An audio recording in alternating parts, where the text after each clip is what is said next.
RTV app వార్తల్ని క్షణాల్లో చదివే అవకాశం ఉంటుంది. ఒక న్యూస్ పేపర్, ఒక టెలివిజన్ ఛానల్ మీ చేతుల్లో ఎప్పుడూ ఉంటాయి.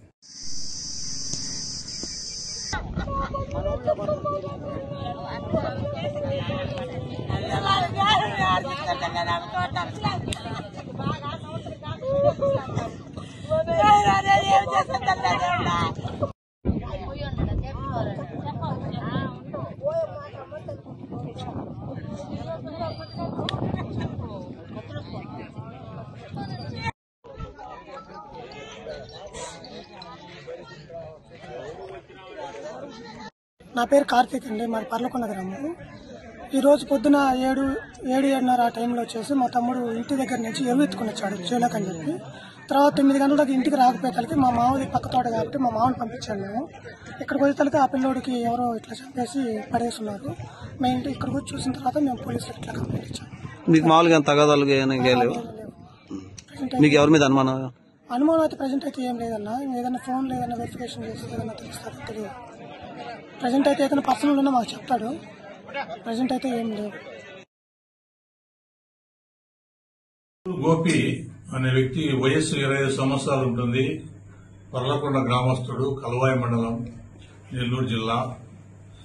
అతను వచ్చేసి వ్యవసాయం చేస్తుంటాడు. అదేవిధంగా ఏమైనా కాలు చేతులు వినోదాలకు కట్టుకడుతుంటాడు.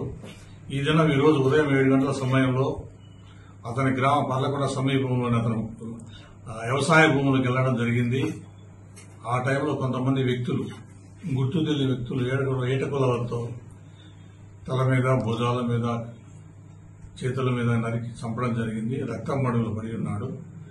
మా పోలీసులు సమాచారం తెలిసిన వెంటనే మా ఎస్ఐ గారు, మా సిఐ గారు అందరూ కూడా నేరస్థలం పరిశీలించడం జరిగింది. డాగ్ స్క్వాడ్, క్లూస్ టీము అన్ని కూడా వచ్చి నేరస్థలాన్ని పరిశీలించడం జరిగింది. దీని దర్యాప్తులో భాగంగా ఈ ఎవరు నేరస్తులని తేల్చే విషయంలో వివిధ కోణాల్లో దర్యాప్తు చేయడం జరుగుతూ ఉంది.